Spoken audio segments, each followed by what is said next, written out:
ये रहा आपका चोर, इसीलिए रानी का हाथ चुराया है। क्या सैनिक तुम सही कह रहे हो? हाँ महाराज, इसीलिए रानी का हाथ इसकी चुराया है। इतनी हिम्मत कि इसने राजघराने की संपत्ति पर हाथ डाला। नहीं नहीं सैनिक, तुम इसे ले जाओ और मृत्यु दंड दो शीघ्र। महाराज मैं इसकी बात तो सुनो। नहीं नहीं बिल्कुल नहीं, तुम इसे शीघ्र ही ले जाओ और मृत्यु दंड दो। क्षमा कर दीजिए महाराज। नहीं नहीं महाराज एक बार सुनिए। नहीं मंत्री जी नहीं, शीघ्र ही ले जाए और इसे मृत्यु दंड दीजिए। महाराज मैं कई दिनों से देख रहा हूँ आप बड़ी जल्दी क्रोधित हो जाते हैं, तनाव में आ जाते हैं, इसका क्या कारण है? मंत्री जी शायद आप सही कह रहे हैं। मैं खुद भी यही महसूस करता हूँ कि कुछ दिनों से न जाने मुझे क्यों अधिक बहुत क्रोध आ जाता है, तनाव में भी रहता हूँ, पर मैं इसका कारण नहीं जान पा रहा हूँ।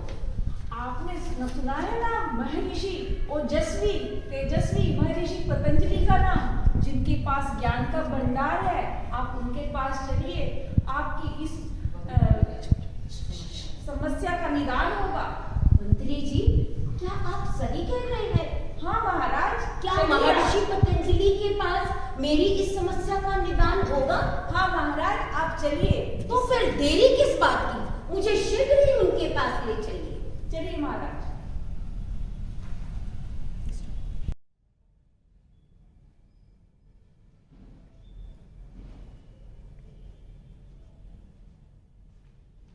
महर्षि प्रणाम। प्रणाम महर्षि। आयुष्मान भव राजन, विराजो।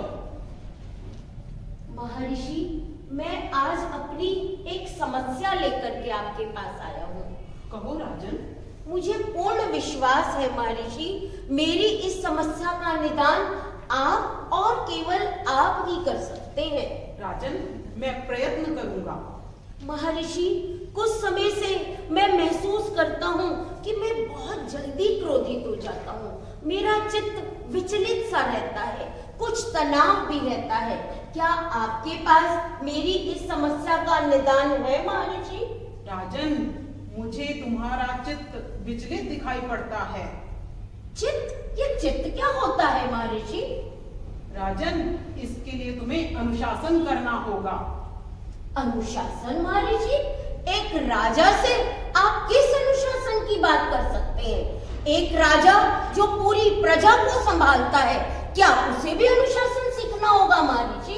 सुनो राजन, अत योग अनुशासनम, अनुशासन से ही योग की शुरुआत होती है। इसी के द्वारा तुम अपने जीवन के परम लक्ष्य कैवल्य को प्राप्त कर सकते हो। इसलिए राजन तुम्हें योग करना होगा। महर्षि योग से अनुशासन या योग में अनुशासन? आपकी अति कृपा होगी महर्षि यदि आप मुझे इस सबको पूर्ण विस्तार से समझाएंगे। ध्यान से सुनो राजन, योगश्चित्त वृत्ति निरोधा, योग के द्वारा ही तुम अपनी चित्त की वृत्तियों पर नियंत्रण पा सकते हो।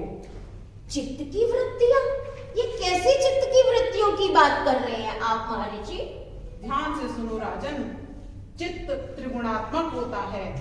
सत, रज और तम, इन 3 गुणों से चित्त बनता है। तुम्हें अपने चित्त की व्याकुलता को समाप्त करने के लिए अष्टांग योग का आश्रय लेना होगा। अष्टांग योग? महर्षि मैंने अष्टांग योग का नाम सुना तो जरूर है, पर आप यदि मुझे इसको विस्तार पूर्वक समझा देंगे तो मैं अच्छे से जान पाऊंगा कि अष्टांग योग क्या होता है। कृपया आप मुझे इसे विस्तार से समझाइए। मनुष्य के शारीरिक, मानसिक, आध्यात्मिक विकास के लिए अष्टांग योग सर्वोत्तम है। राजन मैं तुम्हें दिव्य दृष्टि प्रदान करता हूँ, जिससे तुम अष्टांग योग के समस्त अंगों को मूर्त रूप में देख सकोगे।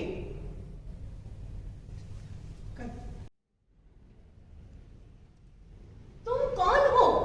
राजन मैं यम हूँ। यम? यम कौन? अष्टांग योग का पहला अंग यम। पहला अंग? कृपया आप विस्तार से समझाइए। मुझे 5 नामों से जाना जाता है। सत्य, जैसा हमने देखा और जैसा सुना उसे वैसा ही वर्णन करना सत्य कहलाता है। अहिंसा, मन, वचन और कर्म से किसी का बुरा ना करना वो अहिंसा कहलाता है राजन। अस्त्य, जरूर अपनी मेहनत की कमाई से जिस धन को हम इकट्ठा करते हैं उसे ही हम अपना समझे वो अस्तेय कहलाता है। और मन, वचन और कर्म से किसी के प्रति बुरी दृष्टि न रखना, किसी पे बुरी दृष्टि न डालना ब्रह्मचर्य कहलाता है।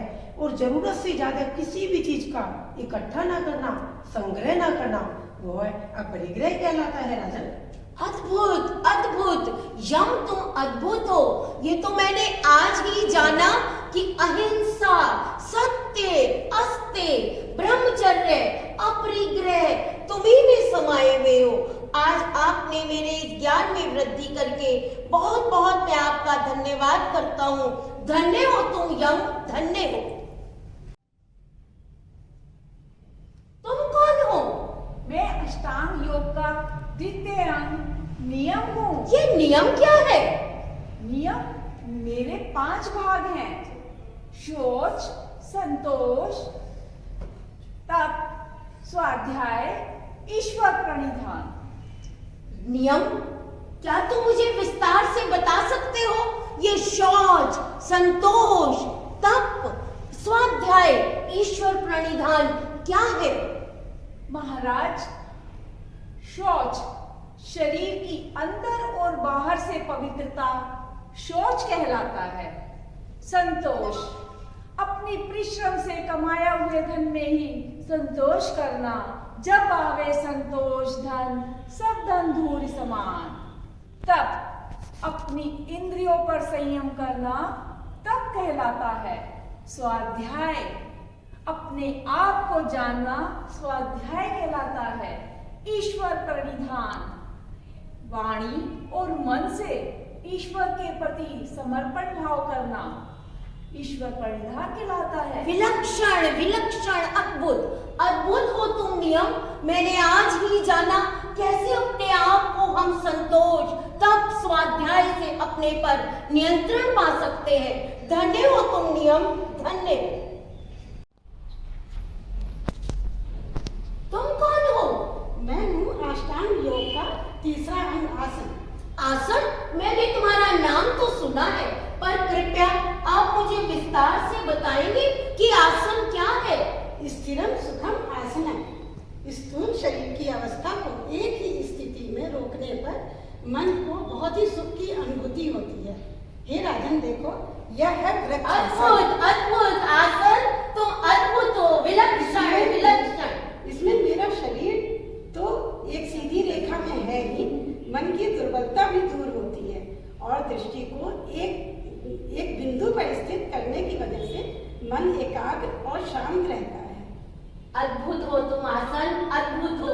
क्या आसन करने से भी मन शांत होता है? ये तो मैंने आज ही जाना। धन्य हो तुम आसन, तुम धन्य।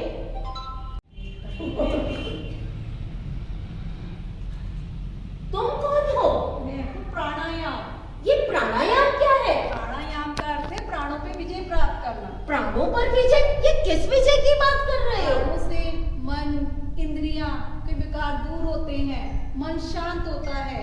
क्रोध, भय, डर आदि प्राणायाम के द्वारा दूर किए जा सकते हैं। ओ, तो तुम हो प्राणायाम। मेरे क्रोध को नियंत्रण रखने के लिए तुम्हारा बहुत लाभ होगा। बहुत बहुत धन्यवाद प्राणायाम। तुमसे मिलकर मैं कृतार्थ हो गया। धन्य हो प्राणायाम, तुम धन्य हो।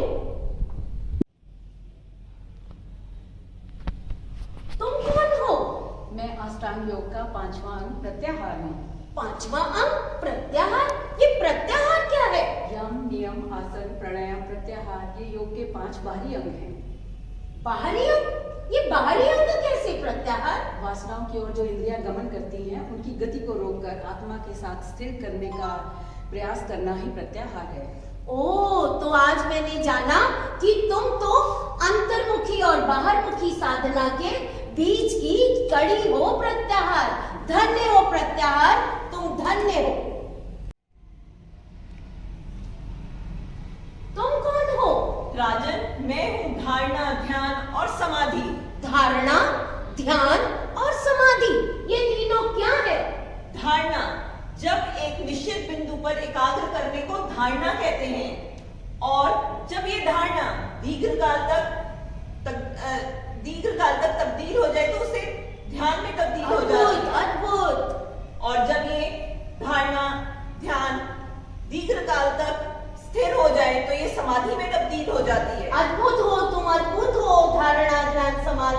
मैंने तो आज ही जाना कि ये यात्रा यम से शुरू होकर तुम तक समाप्त होती है। अद्भुत हो तुम, अद्भुत हो। बहुत बहुत धन्यवाद महर्षि। मैं धन्य हो गया आपसे मिलकर। आपने तो मेरे नेत्र खोल दिए। जिस अष्टांग योग को मैं केवल स्वस्थ रहने का माध्यम समझ रहा था, पर आज आपने मुझे यम नियम आसन प्राणायाम प्रत्याहार धारणा ध्यान समाधि से मिलवाकर कृतार्थ कर दिया, कृतार्थ कर दिया महर्षि। मैं धन्य हो गया। राजन, अब तुमने अष्टांग योग को अच्छी तरह समझ लिया है। इसको अपने आचरण में लाकर अपने चित्त की व्याकुलता को दूर करो और कुशलता पूर्वक अपने राज्य का संचालन करो। बिल्कुल सही कह रहे हैं महर्षि। मैं अपने आप को अच्छा भी महसूस कर रहा हूँ। मैं आपसे ये आज एक निवेदन प्रार्थना करूंगा कि मैं अपने पूरे राज्य में नए नए योग केंद्र स्थापित कराऊंगा, जहां पर अष्टांग योग की प्रेरणा दी जाएगी। लोगों को आसन प्राणायाम ध्यान समाधि की ओर लेकर जाया जाएगा, जिससे उनका मन शांत होगा। जहां वो अच्छा स्वास्थ्य प्राप्त करेंगे, साथ साथ उनका मन भी शांत होगा। मेरा ये देश और मेरे देश के महर्षि, मैं धन्य है मेरा देश, जहां ऐसे अद्भुत अद्भुत महर्षि उत्पन्न हुए, जिन्होंने हमें अष्टांग योग का मार्ग सिखाया। मैं धन्य हो गया इस भारतवर्ष से और इस भारतवर्ष के इन महर्षियों से। धन्य हो महर्षि। आप सभी का भी बहुत बहुत धन्यवाद।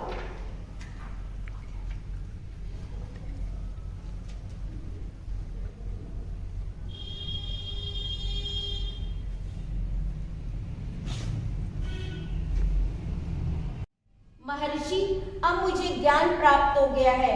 अब मैं प्रायश्चित करना चाहता हूँ। सैनिक, शीघ्र ही उस व्यक्ति को रिहा किया जाए, उसका मृत्यु दंड माफ किया जाए। मेरा मन अब शांत हो गया है, मेरा क्रोध शांत हो गया है। धन्य हूँ महर्षि। आपका बहुत बहुत धन्यवाद महर्षि। योगम शरणम गच्छामि। योग